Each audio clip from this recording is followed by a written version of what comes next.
Vous savez, moi j'aime les personnages qui souffrent. Les personnages qui souffrent, c'est un rayon de soleil dans ma vie finalement. Je les vois souffrir, je me dis, il se passe quelque chose. Ça c'est un manga. Ça c'est un manga qui apporte des messages, qui raconte quelque chose.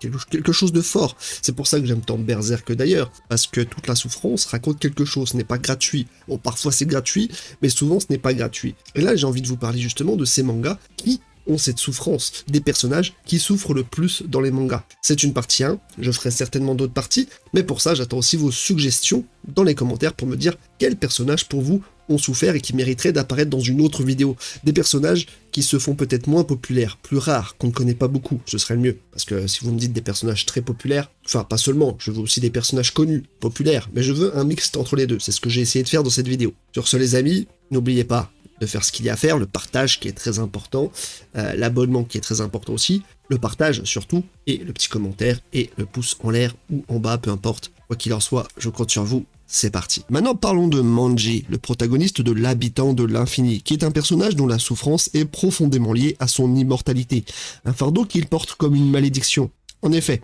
après avoir tué une centaine de samouraïs, dont certains innocents, il est condamné à l'immortalité par une vieille femme mystérieuse qui lui implante des vers Kasenshu, capables de guérir toute blessure. Ces meurtres, qu'il a commis sans discernement, le hantent continuellement. La mort de sa sœur, Machi, qu'il n'a pas pu protéger malgré ses capacités, amplifie encore cette culpabilité. Machi est tué par un ennemi alors qu'il est immobilisé par ses blessures, rendant sa mort d'autant plus cruelle et traumatisante pour Manji. Un autre exemple concret de sa souffrance est son incapacité à mourir, même lorsqu'il est gravement blessé. Lors de ses nombreux combats, Manji subit des blessures atroces, comme des amputations et des organes perforés, mais les vers Kasenshu dans son corps le régénèrent inlassablement, le forçant à endurer des douleurs inimaginables, jusqu'à l'épuisement. Chaque fois qu'il survit, en fait, il est rappelé à son incapacité à échapper à ce cycle de violence et de mort. Le héros est ainsi condamné à une vie de combat sans fin, où chaque victoire est teintée d'amertume, et où la rédemption qu'il cherche semble constamment hors de portée.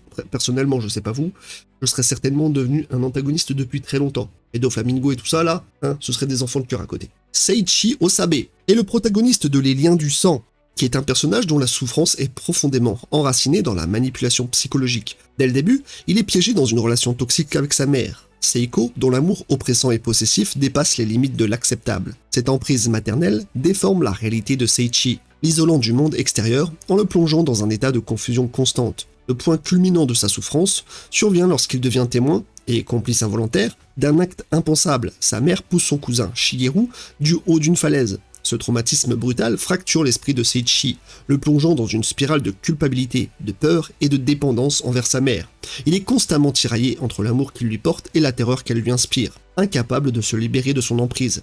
Cette manipulation mentale l'amène à douter de ses propres perceptions, à se demander s'il n'est pas lui-même complice des horreurs qu'il observe. La souffrance de Seiichi est une lente descente dans l'aliénation, un enfer psychologique où il est pris au piège, incapable de trouver une échappatoire. Chaque interaction avec sa mère creuse davantage son mal-être, faisant de lui un prisonnier d'une affection dévoyée et d'un amour qui détruit. Alors je suis sûr que beaucoup d'entre vous ne connaissez pas ce manga et ce personnage en particulier. Et c'est ça aussi, j'aime vous faire découvrir des choses. C'est ça le but de la chaîne. Et maintenant, on passe à un personnage un peu plus connu. Subaru Natsuki, le protagoniste de Re:Zero, revivre dans un autre monde à partir de zéro, est un personnage qui incarne la souffrance répétée sous sa forme la plus cruelle. Transporté dans un monde fantastique sans aucun pouvoir apparent, Subaru découvre rapidement qu'il possède une capacité unique, mort réversible. Chaque fois qu'il meurt en effet, il revient à un point fixe dans le temps, contraint de revivre les événements encore et encore. Cette capacité, loin d'être un don, devient un cauchemar. Subaru meurt de manière atroce à de multiples reprises, que ce soit par des attaques violentes, des trahisons ou des erreurs qu'il commet lui-même. Mais ce qui rend sa souffrance insoutenable, c'est l'accumulation des souvenirs de ses morts. Il est le seul à se souvenir de chaque douleur, de chaque perte, de chaque désespoir. Chaque mort le laisse plus brisé, psychologiquement marqué par la terreur et l'impuissance. La souffrance de Subaru est aussi émotionnelle. Il voit ceux qu'il aime mourir sous ses yeux, encore et encore, sans pouvoir les sauver définitivement. Sa quête pour protéger Emilia et les autres devient une spirale de douleur où chaque tentative de changer le destin semble mener à un autre désastre. Subaru porte ainsi le poids d'une existence où la mort est sa seule constante, une souffrance infinie qui le pousse à ses limites, mais qui, paradoxalement, le forge en un héros résilient. Bon, je pense que beaucoup connaissent Subaru, mais peu savent vraiment son histoire. Ça reste un manga, ou en tout cas un animé de niche que peu encore découvert. Donc, voilà, important d'en parler. Et il y a un autre animé qui a un peu plus de niche, mais qui a un thème très similaire, Vous voyez peut-être de qui je parle. En effet, je vais vous parler de Rintaro Okabe, le protagoniste de Steins Gate. Un personnage marqué par une souffrance psychologique également, d'une intensité rare. En tant que scientifique autodidacte et fondateur du laboratoire des gadgets futuristes, il découvre par accident la capacité de voyager dans le temps. Cependant, ce pouvoir, loin d'être une bénédiction comme on pourrait le penser, devient rapidement une malédiction. Le point culminant de sa douleur survient lorsqu'il est contraint de revivre en boucle la mort de sa bien-aimée, Kurisu Makise. Chaque tentative pour la sauver échoue, plongeant ainsi Okabe dans un désespoir profond. La douleur de la voir mourir encore et encore, malgré tous ses efforts pour changer le destin, le déchire psychologiquement. Chaque retour dans le passé, chaque nouvelle tentative, ne fait qu'ajouter à sa souffrance, le rapprochant de la folie. Okabe est donc prisonnier d'un cauchemar temporel où sa quête de sauver Kurisu devient une torture.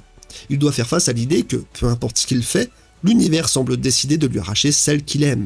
Ce cycle de mort répété ajoute à la culpabilité et l'impuissance qu'il ressent, le transforme profondément, marquant son âme de cicatrices invisibles. Sa souffrance est celle d'un homme condamné à revivre son pire cauchemar, dans une quête désespérée pour défier un destin cruel. Et là, pour les connaisseurs, j'imagine que vous pouvez faire le rapprochement avec un personnage qui subit un peu la même chose dans les shonen. Meliodas avec Elisabeth bien sûr, qui doit à chaque fois revivre le traumatisme de voir sa bien-aimée mourir encore et encore. C'est un peu similaire. Donc, petite mention aussi pour Meliodas, qui souffre émotionnellement parlant. Et maintenant, j'aimerais parler de deux souffrances qui sont assez spécifiques puisqu'elles ont lieu à la mort des personnages. Et on va commencer par Diavolo, le redoutable antagoniste de JoJo's Bizarre Adventure, Golden Wind, qui subit une fin aussi cruelle que fascinante, marquant l'apogée de sa souffrance. Après avoir régné sur le monde souterrain avec une paranoïa obsessionnelle, son destin bascule brutalement lorsqu'il est confronté à Gold Experience Requiem, le stand ultime de Giorno Giovanna. Ce stand a un pouvoir unique. Il renvoie toute action malveillante à un état de zéro,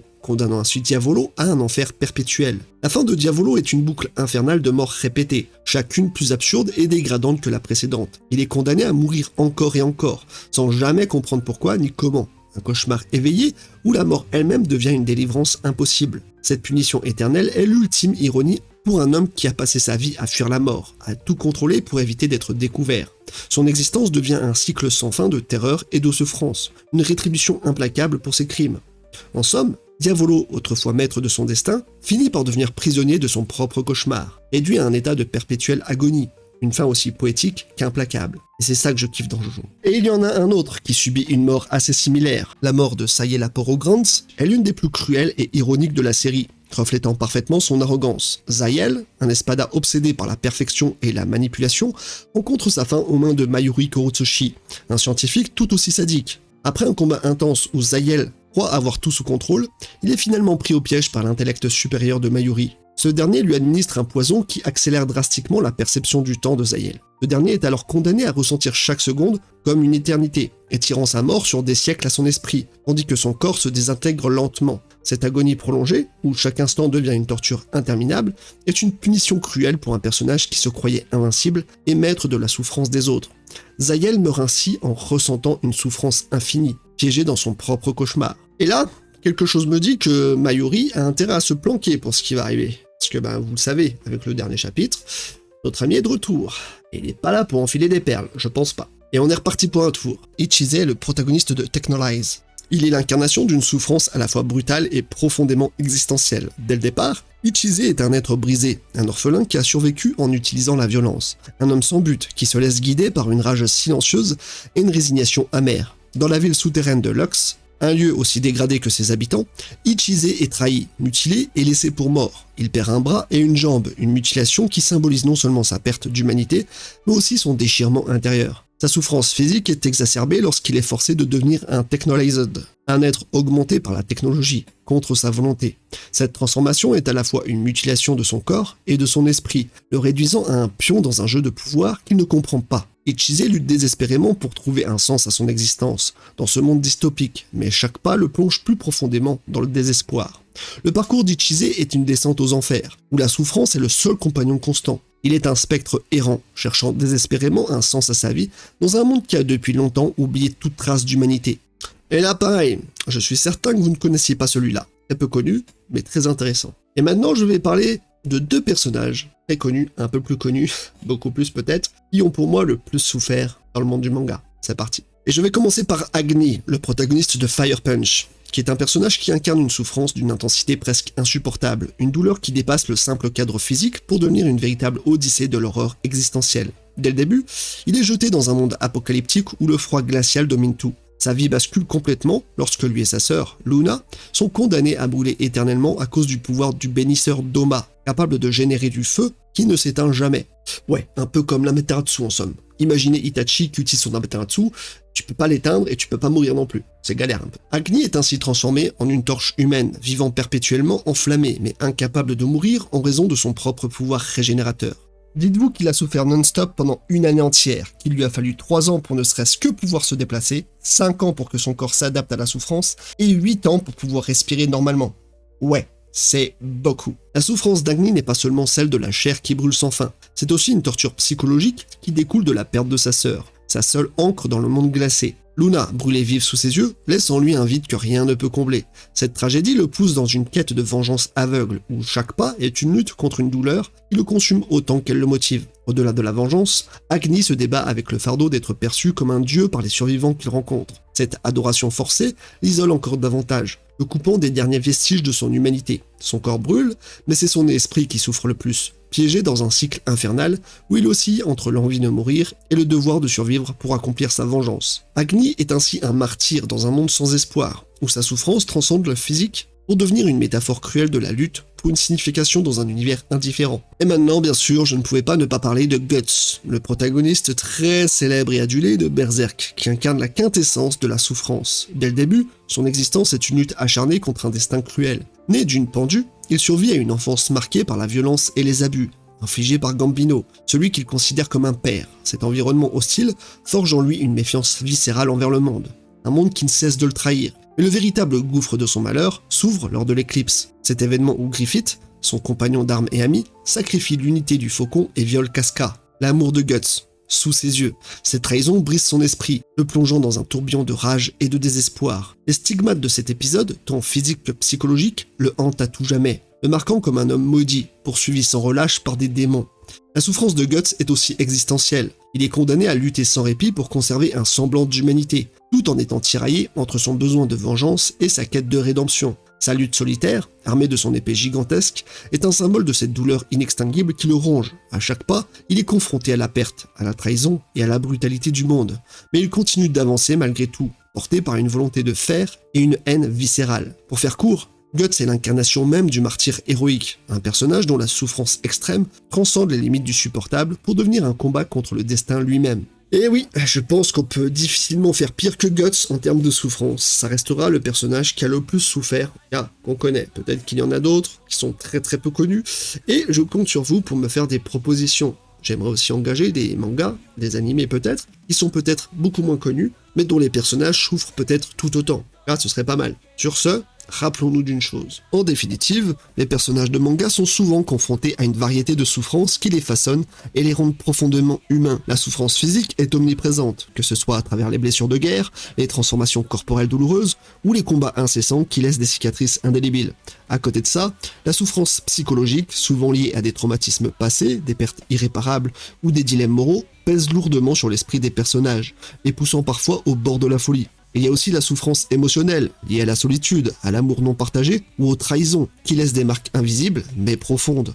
Enfin, la souffrance existentielle, où les personnages luttent pour trouver un sens à leur existence dans un monde souvent cruel et indifférent. Cette dernière ajoute une dimension philosophique à leur quête. En gros, chaque type de souffrance contribue à créer des héros complexes, dont les épreuves et les douleurs résonnent profondément avec nous, spectateurs et lecteurs, les rendant à la fois puissants et vulnérables. Et c'est peut-être ça qui fait la beauté de la souffrance.